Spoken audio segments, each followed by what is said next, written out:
Shalom, selamat pagi Bapak Ibu Saudara yang terkasih dalam Tuhan. Kita jumpa lagi dalam Act of Worship Morning Devotion pagi hari ini. Kita masih dalam seri Kitab Amsal yang akan menolong kita untuk kita menjalani kehidupan ini seperti yang Tuhan kehendaki dan Tuhan inginkan, supaya hidup kita menikmati hari-hari yang baik dan kita juga berkenan kepada Tuhan. Sebelum kita menikmati firman Tuhan, mari tundukkan kepalamu, kita bersyukur kepada Tuhan. Terima kasih Tuhan untuk kasih setiamu. Kalau pagi hari ini kami boleh menikmati hari yang baru, itu semua karena kasih setia anugerah Tuhan. Buka hati kami ya Roh Kudus untuk kami menerima firman Tuhan. Beri makanan roh kami, supaya kami makin hari makin dewasa di dalam roh kami, dan hidup kami menjadi hidup yang mempermuliakan nama Tuhan. Kami bersyukur untuk pagi hari ini. Di dalam nama Tuhan Yesus kami berdoa. Amin. Saudara yang terkasih dalam Tuhan, hari ini kita belajar dari Amsal pasal 24. Saya akan bacakan ayat yang ke-10 dari Amsal pasal 24. Demikian firman Tuhan. Jika engkau tawar hati pada masa kesesakan, kecillah kekuatanmu. Saudara, ternyata Alkitab katakan bahwa masalah yang paling besar yang akan membuat kekuatan kita mengecil adalah yang namanya tawar hati. Tawar hati adalah persoalan yang sangat luar biasa ketika engkau sedang menghadapi kesesakan. Kalau kita tidak hati-hati dengan masalah tawar hati ini, saudara tidak akan punya kekuatan untuk menjalani masa kesesakan dalam kehidupan saudara. Dan firman Tuhan mengingatkan ini dengan jelas kepada kita. Karena sebenarnya masa kesesakan bukanlah masa yang kelam, masa yang gelap, masa yang akan membuat saudara tidak dapat melakukan apapun. Justru masa kesesakan seringkali diubah oleh Tuhan, dibalikkan oleh Tuhan menjadi saat di mana kita bisa menikmati anugerah Tuhan. Saat di mana kita bisa berjumpa dengan pribadinya yang kuat. Saat di mana kita mengalami kuasa Tuhan di dalam kehidupan kita. Tapi kalau pada masa kesesakan itu kita mengalami yang namanya tawar hati, saudara, disitulah kita tidak akan pernah memiliki kekuatan untuk kita bisa menjalani masa kesesakan dengan penuh kemenangan. Apa itu tawar hati? Kalau saudara menikmati roti tawar, saudara suka. Karena dengan roti yang tawar tidak ada rasanya, saudara bisa mengisinya dengan yang manis atau isian yang asin, sesuai dengan selera saudara. Tapi kalau yang namanya tawar hati, itu akan membuat kita tidak punya kekuatan. Tawar hati itu artinya beku, dingin. Hati ini tidak memiliki rasa apa-apa lagi, hambar. Kenapa hati bisa hambar? Kenapa hati bisa beku, bisa dingin? Hati seseorang menjadi beku, menjadi dingin, karena orang itu memiliki kelelahan. Baik kelelahan di dalam pekerjaan, kelelahan di dalam rumah tangga, kelelahan di dalam pelayanan. Nah, setiap kali kelelahan itu terus berlangsung, terus terjadi di dalam kehidupan, maka itu akan menjadikan tawar hati. Atau tawar hati itu bisa terjadi karena kecewa, karena tidak ada lagi keberanian, adanya adalah traumatis dalam kehidupan. Atau tawar hati itu terjadi karena rutinitas yang dilakukan setiap hari dan hal itu tidak disukai. Terus melakukan hal yang tidak disukai karena harus, sehingga membuat lama-lama apa yang dikerjakan itu menjadikan dirinya tawar hati. Sehingga ujungnya tawar hati membuat seseorang tidak ada harapan lagi. Dan seringkali kita mendengar kata-kata orang yang tawar hati ini berkata, ya aku ini memang bodoh, aku ini memang kurang, Saking kurangnya udah berkata kurang. Aku ini memang kurang. Aku ini memang tidak dicintai Tuhan. Aku ini lonely, aku ini kesepian, tidak ada orang yang peduli. Hidupku ini tidak ada artinya. Tuhan menciptakan aku dengan sia-sia. Percumalah, tidak akan berhasil. Aku ini diciptakan miskin, aku ini diciptakan bodoh. Dan itu perkataan-perkataan yang sering kali diucapkan oleh orang-orang yang tawar hati. Setiap kali dia mengalami kesulitan, mengalami kegagalan. Dan ini hal yang sangat berbahaya, saudara. Tanpa saudara sadari bahwa kondisi seperti ini adalah kondisi yang iblis inginkan. Dan ini sering kali terjadi dalam kehidupan orang percaya. Saudara, iblis itu pandai. Dia tidak lagi menawarkan kepada orang percaya dosa-dosa yang orang percaya tahu itu dosa, sehingga orang percaya tidak akan pernah melakukan. Iblis tahu tidak mudah untuk menawarkan perselingkuhan, menawarkan pembunuhan, menawarkan pencurian kepada orang-orang percaya, kepada orang-orang yang rajin melayani, kepada orang-orang yang dekat dengan Tuhan, karena itu dosa. Tapi ketika orang percaya pada masa-masa kesesakan, pada masa kegagalan, kehancuran, iblis tawarkan yang namanya tawar hati. Sehingga orang-orang ini tidak lagi percaya kepada dirinya, tapi juga tidak percaya kepada Tuhan.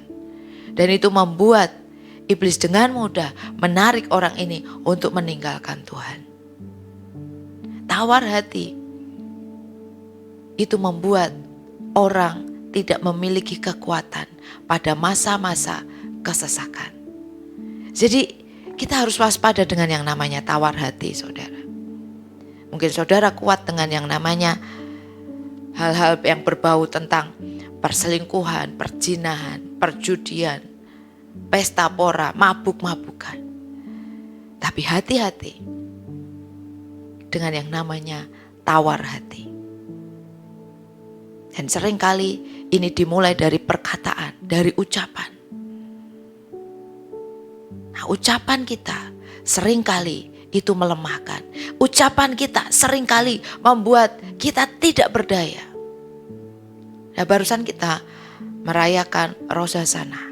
Tahun ini 5784. 84 dalam bahasa numerik, bahasa Ibrani dikatakan Pedalet.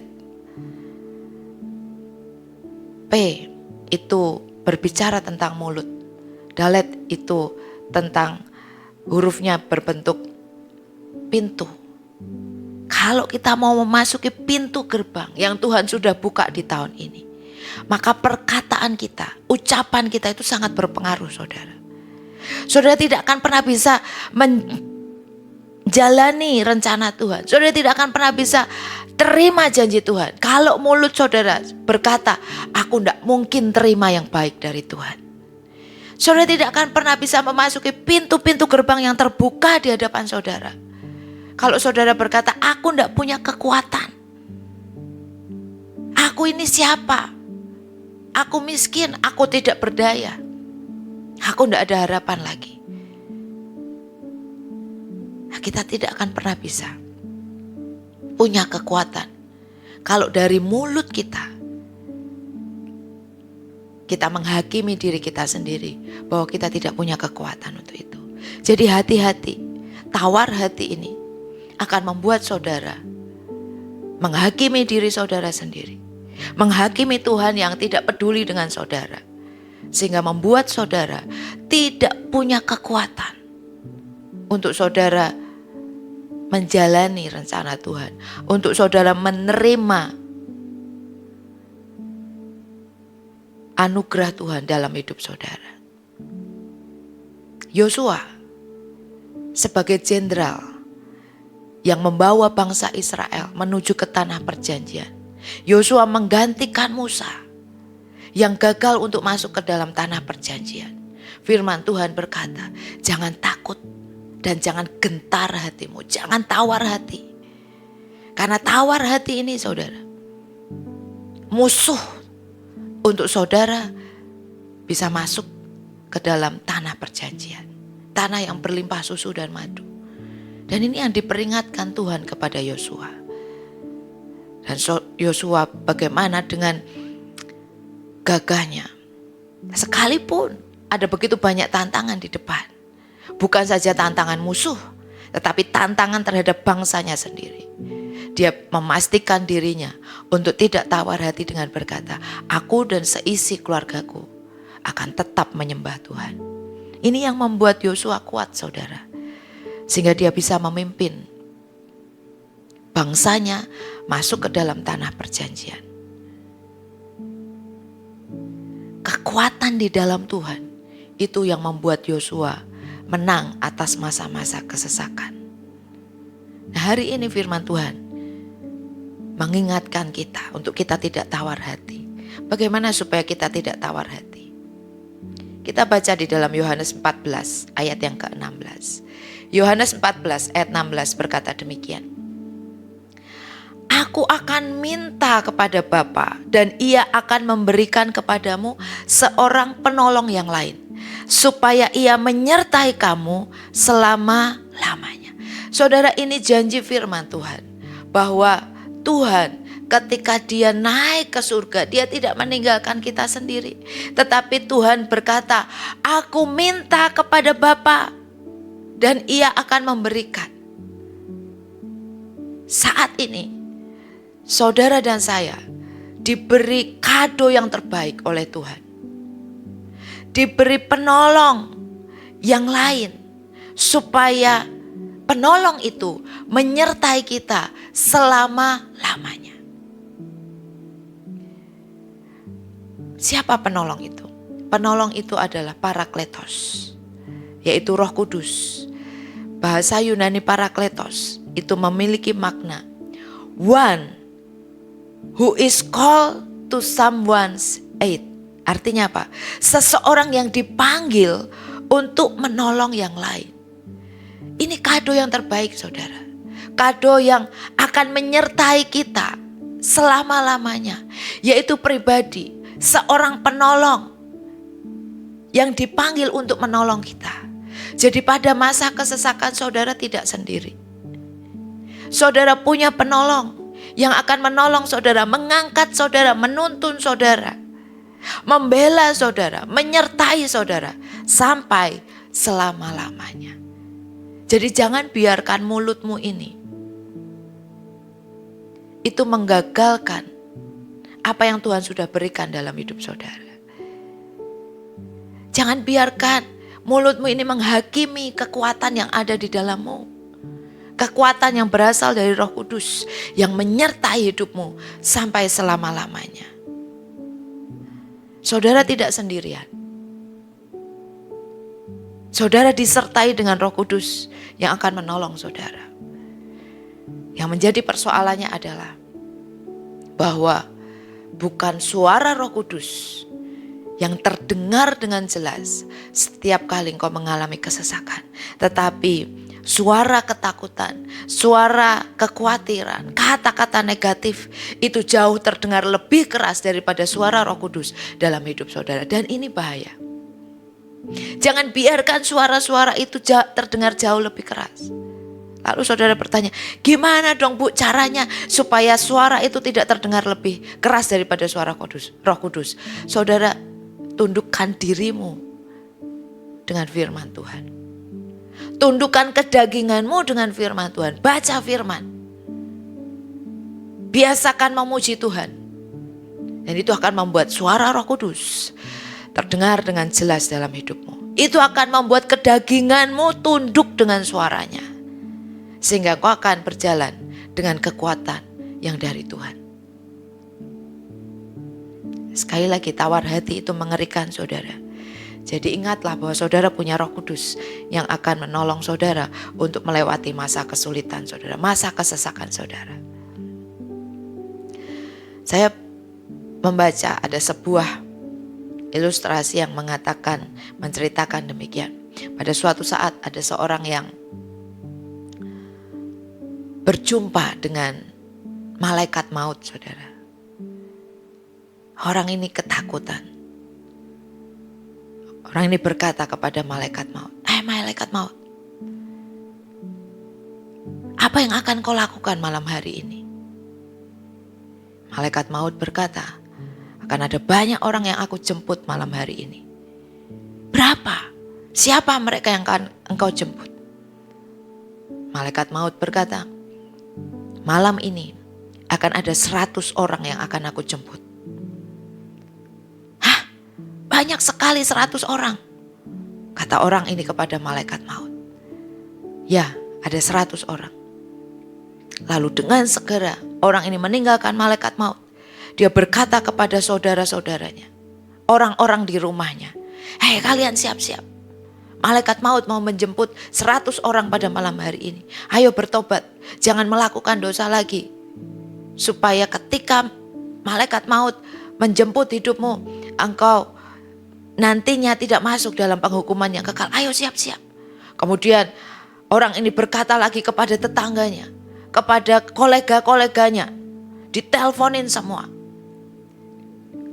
Semua orang yang dia bisa hubungi pada hari itu, dia kontak, dia berbicara, siap-siap ya, karena ada 100 orang yang akan dipanggil Tuhan. Lalu malam itu berjalan. Dan keesokan harinya, kota itu menjadi gempar. Wah, teriakan di mana-mana, tangisan di mana-mana. Televisi menyampaikan berita. Ada 1000 orang yang meninggal. Pria ini kaget. Wah, ini gak benar ini. Malaikat maut ini pembohong.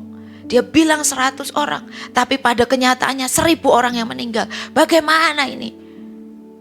Kemudian pria ini diberi kesempatan untuk berjumpa dengan malaikat maut.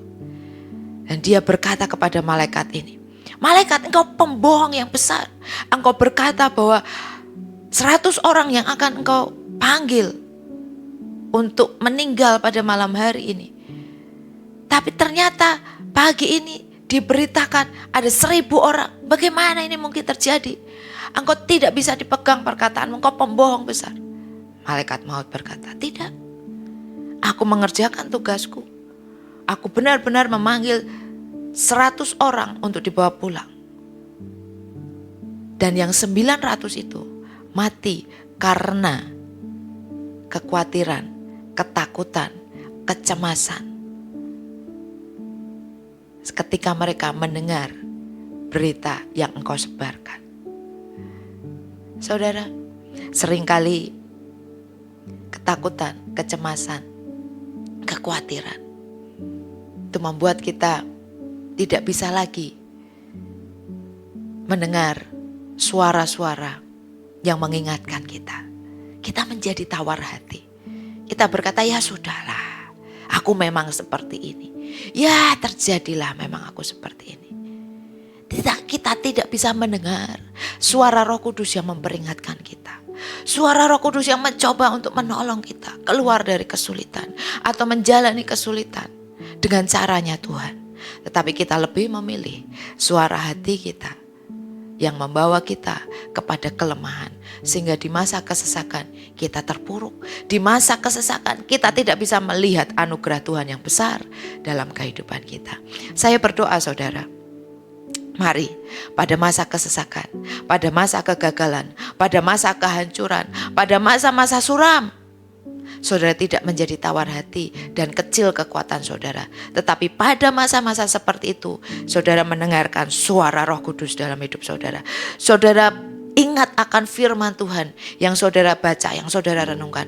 Saudara ingat akan lagu-lagu yang Tuhan taruh dalam hidup saudara. Puji-pujian yang Tuhan taruh dalam hidup saudara. Sehingga itu menjadi kekuatan yang besar di masa kesesakan. Dan saudara bisa menjalani hari itu dengan gilang gemilang. Saudara menjalani waktu kesesakan dengan kuat kuasa Tuhan. Amin. Jangan menjadi lemah karena tawar hati. Tapi jadilah kuat pada masa kesesakan karena ada Roh Kudus yang menolong saudara. Amin. Tundukkan kepalamu. Mari kita berdoa. Tuhan, terima kasih untuk hari ini. Kau mengingatkan kami untuk kami tidak tawar hati. Tolong kami Tuhan, supaya kami tidak terpuruk. Tolong kami Tuhan, supaya mulut kami tidak berkata-kata yang negatif, sehingga kami menghakimi diri kami sendiri dan kami menghakimi Tuhan. Tapi kami tidak melihat apa yang besar, apa yang baik, apa yang dahsyat yang Tuhan bisa kerjakan dalam kehidupan kami. Mari Roh Kudus bekerjalah dengan luar biasa. Kami mau tundukkan kedagingan kami. Dan kami mau izinkan kuasa Roh Kudus bekerja dalam hidup kami. Sehingga di dalam masa kelemahan, di situ nyata kuasa Tuhan dalam kehidupan kami. Terima kasih Bapa, kami bersyukur. Kau memberkati jemaatmu yang mengikuti Act of Worship Morning Devotion pagi hari ini. Ketika mereka bekerja, beraktivitas, baik mereka bekerja dari rumah, mereka bekerja di kantor, di showroom, di resto, di salon, di rumah sakit, di sekolah. Dimanapun mereka berada, biar kiranya kemurahan Tuhan itu yang senantiasa menyertai kehidupan mereka. Kau memberkati teman-teman yang bergumul dengan pekerjaan. Teman-teman yang bergumul dengan persoalan perekonomian. Tuhan, Kau yang tahu apa yang mereka butuhkan. Dan kami percaya Engkau Jehovah Jireh, Engkau Allah yang mencukupkan dalam kehidupan mereka. Kau memberkati jemaatmu yang mengalami kelemahan tubuh.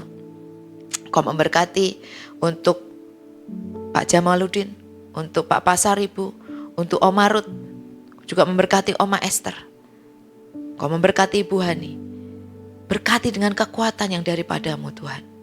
Dan juga Ibu Jingjing yang dalam proses persiapan untuk operasi. Tuhan, Kau yang sertai. Kami percaya Tuhan, ada kesembuhan ilahi terjadi dalam kehidupan anak-anak-Mu ini. Dan kami minta anugerah Tuhan, supaya rencana Tuhan yang boleh jadi atas anak-anak-Mu ini ya Tuhan. Kami mau serahkan semua ini ke dalam tangan-Mu ya Bapa. Yang kami percaya, Kau Allah yang layak diandalkan. Kau Jehovah Rafa. Dan setiap kali anak-Mu berharap, maka harapan itu tidak akan pernah sia-sia ketika kami menaruhnya di dalam tangan-Mu. Terima kasih Tuhan, kami bersyukur. Kami mau serahkan sepanjang hari ini ke dalam tangan-Mu. Saudara yang terkasih dalam Tuhan, arahkan hatimu, pandanglah kepada Tuhan dan terimalah berkat-Nya. Tuhan memberkati engkau dan melindungi engkau. Tuhan menyinari engkau dengan wajah-Nya dan memberi engkau kasih karunia. Tuhan menghadapkan wajah-Nya kepadamu dan memberi engkau damai sejahtera. Kau diangkat naik dan bukan turun, jadi kepala dan bukan jadi ekor. Apapun yang dikerjakan oleh tanganmu Tuhan buat berhasil. Dan penyertaannya kekal sempurna. Mulai saat ini sampai Maranatha, Tuhan kita Yesus Kristus datang yang kedua kalinya. Amin. Terima kasih sudah bergabung dalam Act of Worship Morning Devotion pagi hari ini. Saya berdoa saudara tidak menjadi tawar hati pada masa kesesakan yang saudara alami hari ini. Tapi saudara mengalami kekuatan yang dari Tuhan. Ingat, Roh Kudus menyertai saudara. Dimanapun saudara berada, apapun yang saudara hadapi, Dia Roh Kudus yang setia menolong saudara. Selamat beraktivitas. You are blessed.